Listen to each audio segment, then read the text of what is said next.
Miss Millennial Philippines 2019 is brought to you by Potency, Mega Sound Smart Pro Videoke, Philippine Airlines, Efficacent Oil, and Nescafe Creamy White.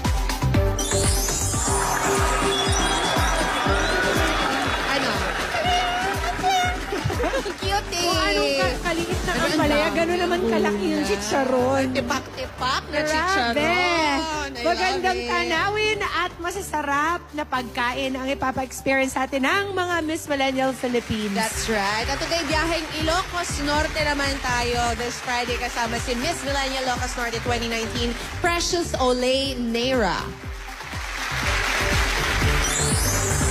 Learn more about the renewable energy capital of Southeast Asia as Miss Ilocos Norte 2019 gives us a tour of her province. Precious Olay Neira, Miss Millennial Ilocos Norte 2019.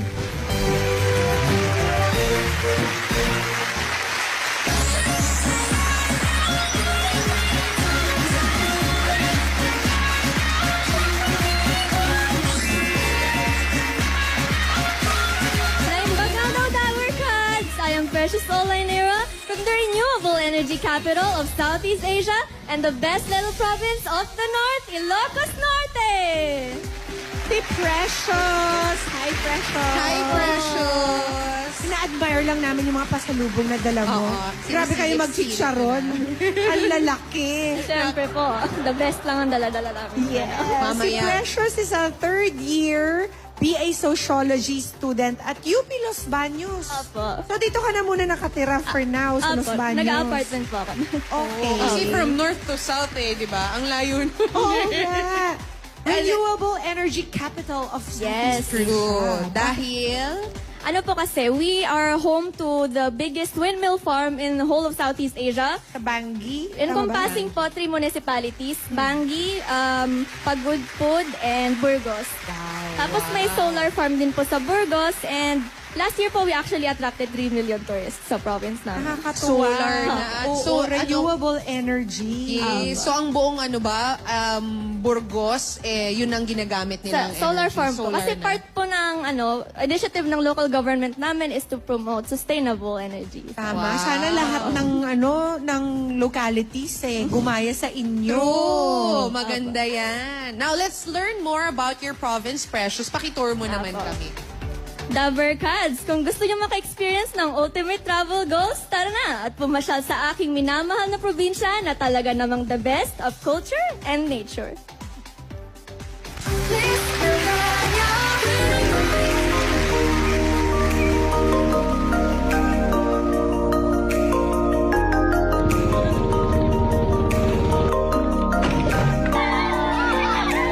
Naimbangado, Dabarkads! Intayo ni Jaibadog Islands!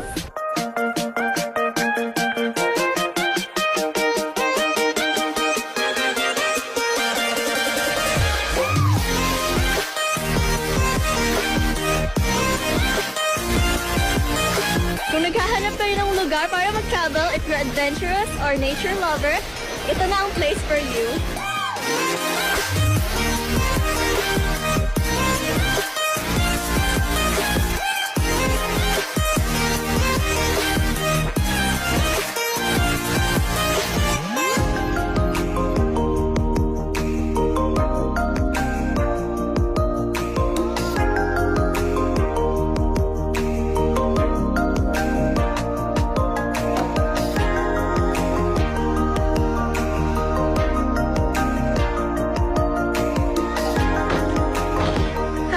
Nandito tayo ngayon sa Pinili kasama ang National Living Treasure ng Ilocos Norte, si Lola Magdalena Gamayo.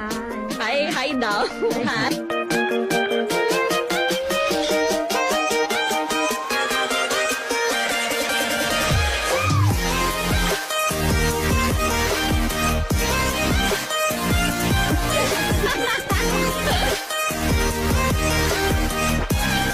Lahat to first time kong kainin. Shakti Precious Olay Neira, your Miss Millennial Ilocos Norte 2019.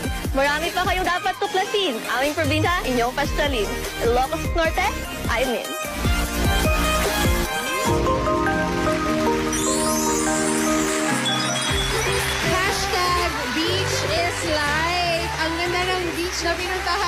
saan yun? Sa Badok Island po. Malayo ba yun sa, ano? Kasi yung alam lang naman natin talaga, mga pagudpod. Pagudpod. Yung usual It's na one of the pinupuntahan. lesser known places po sa province namin. Hindi po kasi frequent yung visitors doon. So Ano yun po yung... papunta doon? So malapit lang naman po siya. Like from From where? Lawag po kasi ako Lawag. nag-start. So, Tapos, ano, sa bangka? nag-private To go to ba? Badok? Opo, nagbangka po kami. Mga around 15 to 30 minutes. Tapos nandun ka na. Apo.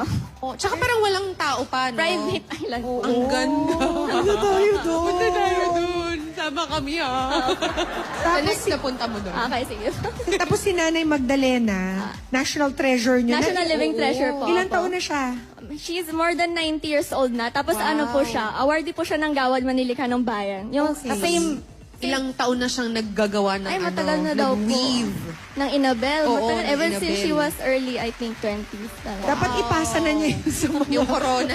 Opo, actually po sa pinili po is ini-encourage niya yung mga neighbors niya na ituloy yung Inabel weaving. Ayun. Wow. Speaking of Inabel, meron dala si Precious dito. Ito, yung mga, ano ba yung Mga top blanket. 3 pasalubong from Ilocos Norte? Yung first po is yung Inabel. Ayan, yan, Abel. Inabel. So, Abel po is weave in Ilocano. And Inabel literally translates to woven. Okay. Ayan. Ano So- ba yan? Unique? Opo, yung woven fabric po kasi, very labor-intensive siya.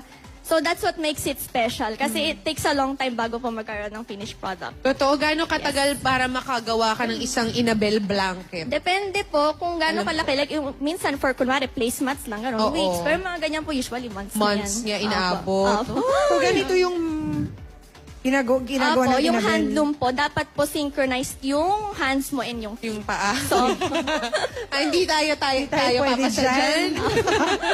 Tapos ano bang mga Matagal-tagal. highlights? Siyempre, alam na natin yung longganisa, yung mga Opo. empanada, yung mga Yes. bagnets. Ano pang mga favorites mo dito sa yung dinala mo? nag-stand out po na product sa akin dyan is yung basi.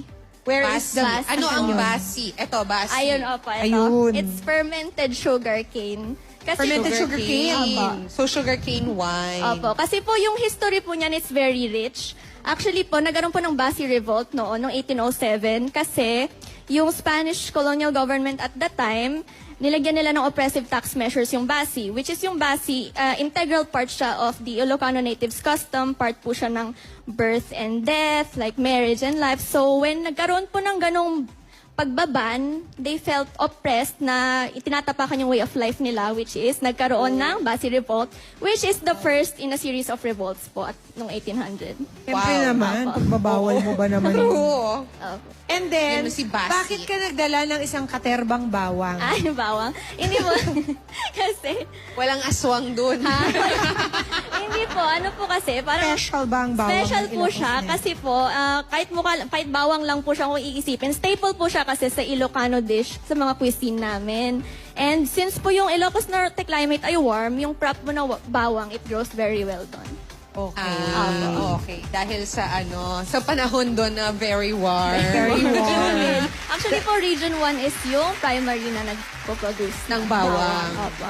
Kaya Dabarkads, kung pupunta kayo ng Ilocos Norte, you can check out Eat Bulaga's Facebook page for the 2,000 budget tour itinerary na si Precious mismo ang nagre-recommend. 2,000 pesos lang, no? Pwede ka nang mag-tour. Thank you sa mga kababayan ni Miss Millennial Ilocos Norte para sa inyong mga pasalubong, lalo na po sa tourism at local government ng Ilocos Norte. At i-follow lang si Miss Millennial Ilocos Norte sa kanyang social media accounts to know more about her province. May regalo rin kami para sa iyo, Precious, mula sa mga kasama naman namin naghahatid ng Miss Millennial Philippines. Meron kang gift pack from Potency, the beauty of immunity. Meron ka rin videoke player from Megasound Smart Pro Videoke. Experience music and more with more than 18,000 built-in songs, free 2 years song updates, and mobile karaoke app controller. Ang Miss Millennial Philippines ay inihati din ng Efficacent Oil, araw-arawin mo. Nescafe Creamy White, mas masarap ang buhay pag walang pait. At ng Philippine Airlines, fly with Philippine Airlines, the heart of the Filipino. Maraming salamat din sa H&M Clothing.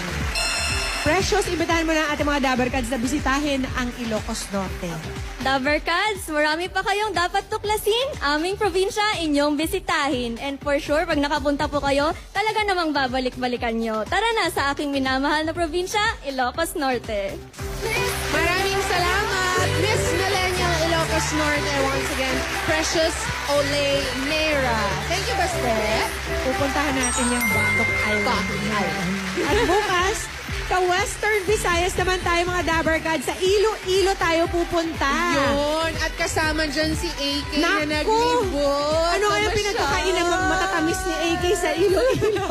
Aalamin natin bukas. At dito yan sa Miss Millennial Philippines 2019. Ngayon, sumugod na tayo sa barangay. One for all for one.